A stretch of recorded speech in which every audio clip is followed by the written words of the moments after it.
Welcome to MKE Gadgets. Today we're going to make some ice picks. Now, there have been quite a few people that make these on the internet, and I thought, well, I would try making a couple of them. It consists of a few parts. The handle is 1/2-inch brass hex, 5 inches long. The ice pick I got at a flea market, got them for $1 a piece, and I just removed the handle. I place the ice pick in a vise and just pull the handle off. The sheath is brass 1/4-inch tube, 14 thousandths wall, and it's about 5.5 inches long. And on the end of that, I solder a ring. The ring is 1.5 inch diameter, 3/16 wall thickness. So this tube will be cut in half, and we'll put a little notch in there, and we'll solder this in. And then you hit it with a punch, and that gives you a little detent. That really helps hold the ice pick sheath on, so it doesn't fall off. So let's go over to the lathe, and let's start machining the handle of the ice pick.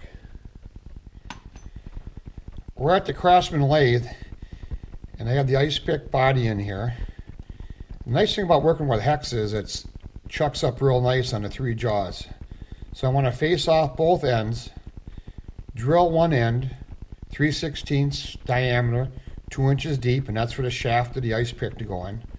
One end is going to be rounded, and the end with the ice pick is going to be chamfered. So first, let's face.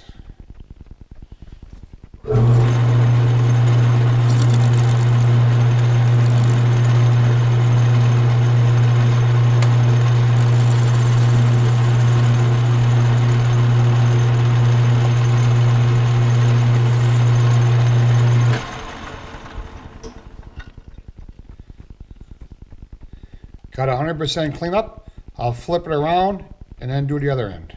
With both ends faced a length of 5 inches, and that's not really critical, but that's what I'm trying to shoot for. Now it's time to center drill and drill this end. I'm going to use a number 3 center drill.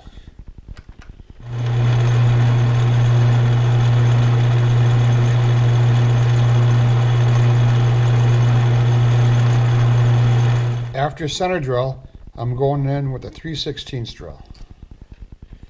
Going in 2 inches deep.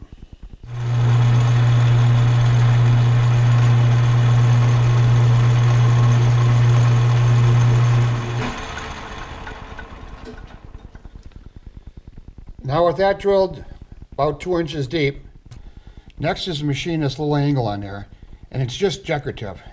Serves no purpose but just to transfer from the diameter of the ice pick to this diameter of the 1/2-inch brass.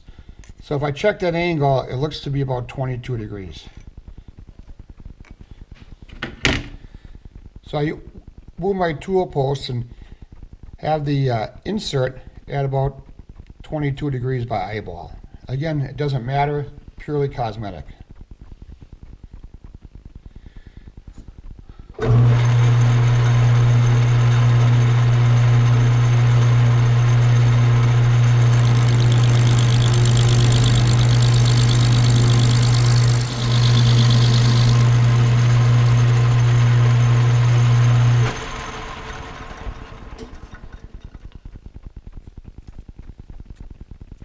I think that looks pretty good. Now we're going to take it out, flip it around. Now I want to put a nice radius on here. And again, there's no size I'm going for. So I'm going to go in with the same setup, break all the corners, and then I'll break the edges of the corners with a file, and then we'll polish that out at the end.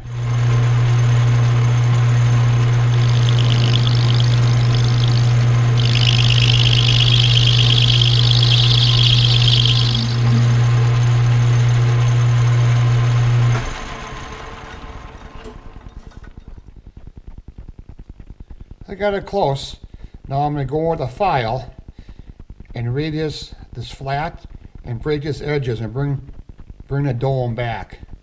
I'll move it back and forth. Now when using a file on a lathe, you always should have a handle.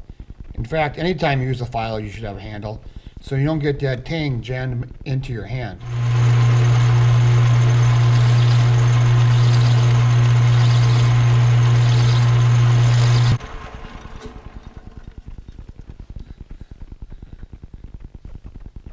So I'm putting a little round on there. It looks pretty good. Got some swirl marks in there that I can take out with some emery paper.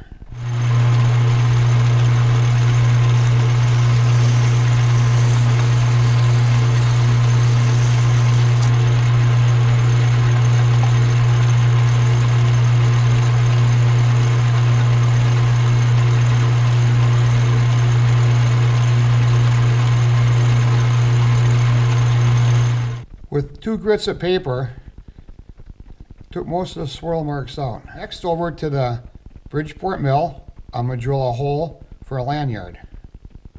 See you at the mill. We're at the Bridgeport mill. I got the ice pick body set up between the jaws on a parallel. I have a number 4 center drill in the spindle. I'm going to center drill and drill a 1/4 inch. We're 5/16 from the end.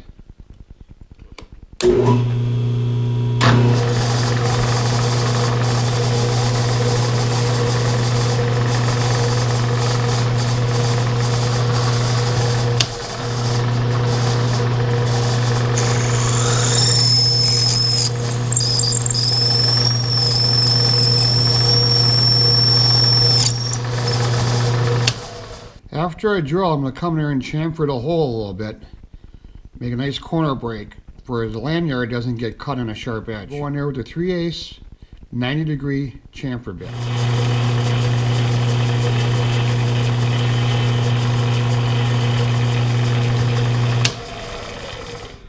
Nice thing about using a Bridgeport, you can go in back here and really slow down the RPMs and you get a very nice finish in there. I use the backstop here so when I flip it over, I can center the chamfer on the center of the hole. With the part flipped over, I can chamfer the bottom of the hole.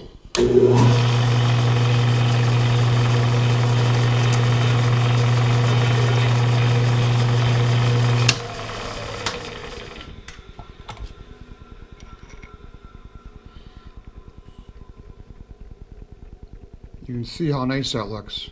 Kind of took the sharp edge out. Now in the prototype I made,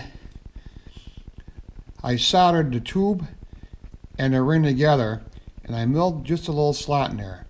Since the ring is 3/16 in diameter, I have a 3/16 diameter 4-flute high-speed steel end mill and I'm going to move over 100 thousandths. This way when I solder it together, I have more surface area to solder and it'll make a stronger joint.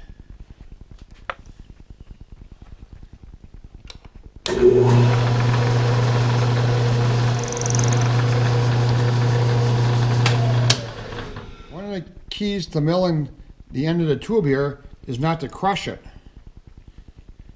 because this is only 14 thousandths diameter wall thickness. So what I did is I placed a gauge pin in there,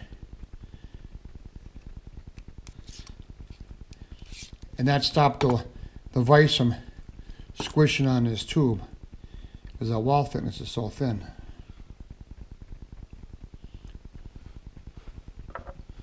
So next I clean it up a little bit and solder that tube together. I made a fixture that has a groove for the tube and a groove for the ring, and that holds my location. I drilled a hole in the bottom so I can hit the torch in the bottom and the top. I cleaned everything, I added some flux, and now I just have to solder. Don't need a whole lot of solder because it's going to flow real well.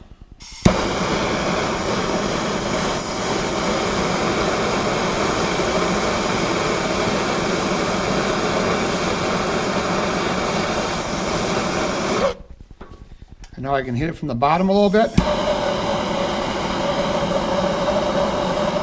The hard part is not touching it, so you just gotta let it cool. So here I'm at my disc and belt sander. I put the shaft of the ice pick in my cordless drill, and I want to improve upon the tip, increase the length of the angle, and make the tip just a little more pointier. So with the combination of the belt sander and a disc sander, I'm going to do that right now.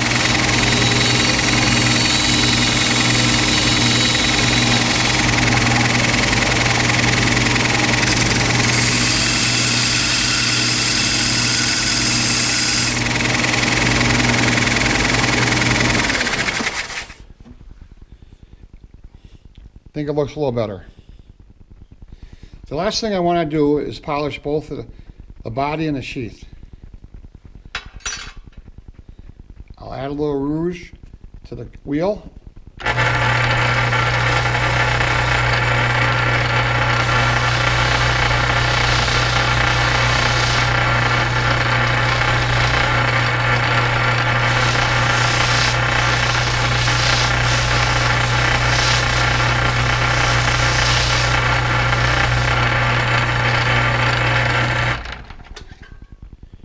You can see where I polished and where I didn't.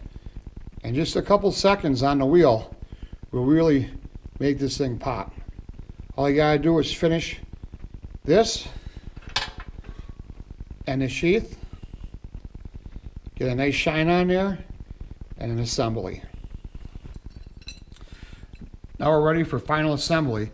But first I want to give you a close-up of the fixture I use for soldering. I used a 1/4-inch ball end mill to put a groove down there and then create a circle. I did that on my Bridgeport mill.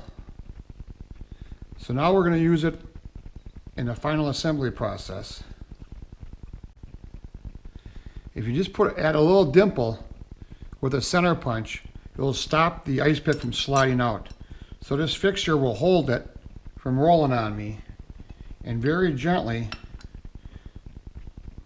about a 3/8 of an inch for the end, I'm going to put a little dimple in there. And then I'll try the ice pick in there and make sure it doesn't fly out on me. I can add a little more dimple if I need it, but it's harder to take it away. Okay, a couple of drops of super Gorilla Glue. Stuff's so strong it can hold a gorilla.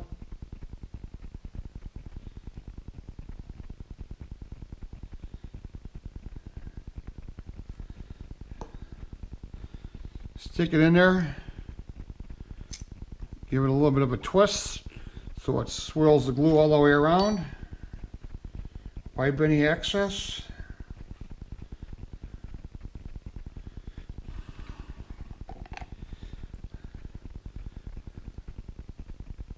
It dried already.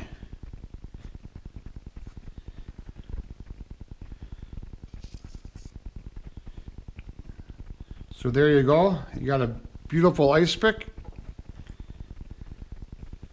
I got some paracord here. You can use a leather shoelace or any kind of string you would like.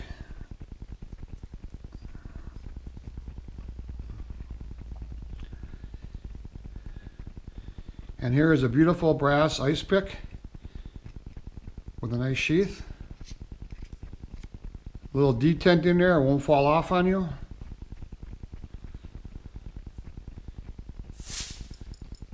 This is MKE Gadgets. I hope you enjoyed this video. Maybe you learned something. Please tell your friends. Please subscribe to my channel. MKE Gadgets out.